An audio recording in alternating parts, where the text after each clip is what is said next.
আমি অনুতপ্তও নই, আমি বেশি আনন্দিতও নই, আমি বেশি বিচলিতও নই। আমার ব্যক্তিগত সম্মানের সঙ্গে কেউ আঘাত করলে আমি তার সাথে লাইফে কম্প্রোমাইজ করিনি। সে আমার মৃত পিতা হলেও করিনি। হুমায়ুন কবির নির্বাচনের ময়দানের বাইরে থাকবে না। আমি যে সমস্ত অনারেবল ডিসিপ্লিনারি কমিটির সদস্য আছেন বা নেতা আছেন তাদের শোকজ লেটারটা আসতে দিন। তিনারা যে সময়সীমা আমাকে দিয়েছেন সেই সময়সীমার অন্তত 12 ঘন্টা আগেই তিনাদের কাছে আমি শোকজের জবাব দিয়ে দেবো।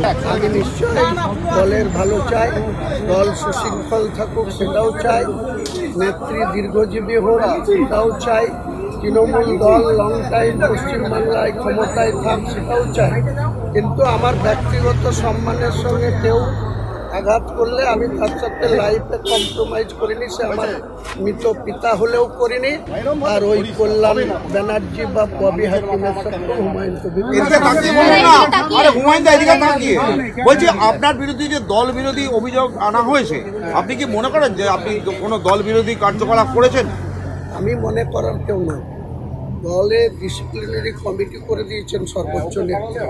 সেই কমিটির তো কাজই হচ্ছে কেউ যদি দলের ক্ষতি করার মতো কিছু বা দলের সম্মান হানিকর কিছু করেন বা দলকে কমজোরি করার কোনো চক্রান্তে যুক্ত থাকেন তাহলে সেটাকে খুঁজে বের করে তাদের বিরুদ্ধে ব্যবস্থা গ্রহণ করা। তাই তিনারা মনে করেছেন হুমায়ুন কবিরের বক্তব্যে যদি দল কোনো কারণে ক্ষতিগ্রস্ত হয় নিশ্চয়ই দল কেন আমাকে রেয়াত করবে।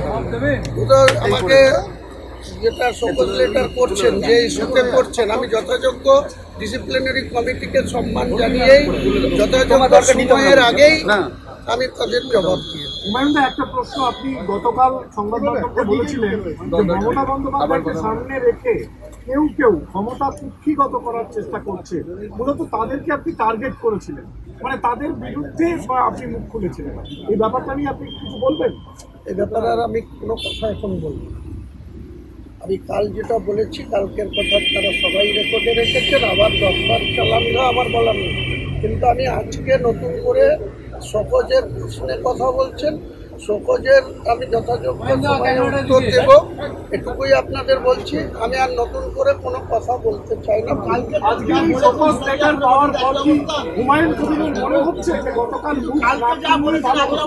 আপনি কি অনুতপ্ত? এসব বললাম তো, আমি অনুতপ্তও নই, আমি বেশি আনন্দিতও নই, আমি বেশি বিচলিতও নই। আপনি এখন নিজের আর কোনো কথাই বলবো না। আমি তো বলে দিচ্ছি যে আমি বিচলিতও নই, চিন্তিতও নই, আনন্দিতও নই, দুঃখিতও নই। আগে যে বক্তব্য রেখেছেন নিজের বক্তব্য অন্যরা ছিল। আমি তো বলছি সেটা তো কালকের কথা, কাল বলেছি, কালকের কথা আজকে আর নতুন করে হবে। বলছি হুমায়ুনদা, এতদিন ধরে দল করছেন, সেই জায়গায় আজকের এই ঘটনা, এতে কি আপনার মনে হয় যে এরপরে আপনাকে মানে দলের আপনি থাকবেন, বা আপনার কি মনে হয় যে এটা অপমান করা হলো? দেখুন, ভবিষ্যৎ করে কোনো কথা আমি বলি না, আর আমি অ্যাস্ট্রোলজি করি না। আমি রাজনীতি করি প্র্যাকটিক্যাল ময়দানে। আমাদের নেত্রী 1984 সাল থেকে 7 বারের এমপি, 3 বারের মুখ্যমন্ত্রী। দীর্ঘ টাইম ধরে তিনার লাইফে অনেক পরিশ্রম করে নিজের লাইফে রিস্ক নিয়ে আজকে তৃণমূল কংগ্রেসে প্রতিষ্ঠিত একজন বাংলার না ভারতবর্ষের একজন মহিলা নেত্রী হিসেবে তিনার বিরল রেকর্ড আছে। তা আমি সেই নেত্রীকে অত্যন্ত সম্মান করি এবং তারই সিদ্ধান্তে তার সুযোগ্য ভ্রাতৃপুত্র অভিষেক ব্যানার্জিকে তিনি নাম্বার 2 করেছেন এই দলে। কাজেই সেই তার পক্ষে কথা বলার জন্য যদি দলের ডিসিপ্লিন ভঙ্গ হয়ে থাকে তাহলে সেটা আমি দলের কাছেই তার যথাযোগ্য। বলছি, আপনাকে কি ভয় দেখানো হতে পারে? কালকে যে আশঙ্কা করেছিলেন এবং আপনি কি এই মুহূর্তে ভয় পাচ্ছেন? আপনাকে কি কোনোভাবে কোণঠাসা করার চেষ্টা করা হচ্ছে? দেখুন, আমি মানুষ হিসাবে মহান আল্লাহ তাআলার দয়ায় আমি মানুষ হিসাবে এসেছি। আমিও চিরদিন বাঁচতে আসিনি। পৃথিবীতে কোনো মানুষ, কোনো জীব চিরদিন বেঁচে থাকে না। আমাদের গড় আয়ু 70 ইয়ার্স। আমার পিতা 88 বছর বয়সে 2007 সালের 7ই ডিসেম্বর মারা গেছে। আমার মা এখনও 95 বছর বয়সে আছেন। আমার বড়দার বয়স 77.5 বছর, আমার বয়স 62 বছর। আমি পৃথিবীতে যতক্ষণ বেঁচে আছি মহান আল্লাহ তাআলার কৃপায়, তার দোয়ায় তাকে ভয় করি। পৃথিবীর কোনো মানুষকে ভয় কি জিনিস, অন্যায় করি না, অন্যায়ের সঙ্গে কম্প্রোমাইজ করে না।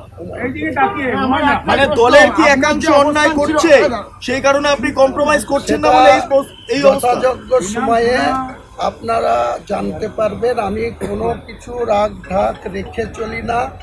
আমি আমার পরিবারের সঙ্গে কেবল যেটুকু ব্যবহার করার, যেভাবে চলার, সেটা আমার পার্সোনাল লাইফ। আর দল করতে গিয়ে দলের নেতৃত্বকে অসম্মান কোনোদিন করি না জেনে বুঝে। কিন্তু আমাদের মুর্শিদাবাদ জেলায় রাজনীতিতে আমাদের প্রচুর চিরশত্রু, বিরোধীরা শত্রু, আবার স্বদলেও প্রচুর শত্রু। এইসব শত্রুতার মোকাবেলা করেই আমি রাজনীতি করে এসেছি, আগামী দিনেও করে থাকবো। রাজনীতির ময়দান থেকে হুমায়ুন কবির নির্বাচনের ময়দানের বাইরে থাকবে না, বেঁচে থাকলে। এটা আমি গতকালও বলেছি, আপনার দলে কারা শত্রুতা করছে? এটা কারো নাম করে কাউকে তো অপার হ্যান্ড দেবো কেন? কারা করছে? গোয়েন্দা দপ্তর আছে, গোয়েন্দা দিয়ে জানুক না। রাজ্য শাসক দল। একটাই প্রশ্ন পরিষ্কারভাবে, আপনার যে অবস্থান ছিল এক কথাই বলি, সেই অবস্থানে আছেন নাকি না কাজের পরে অবস্থান পরিবর্তন? আমি কি পরিবর্তন করেছি আপনাদের কাছে কিছু? বারবার একই কথা রিপিট করছেন কেন? কালকে যেটা বলেছি, ফার্দার যদি তারপরে কোনো রিয়াকশন দিই তখন ভাববেন যে সেটার পরিবর্তন হয়েছে।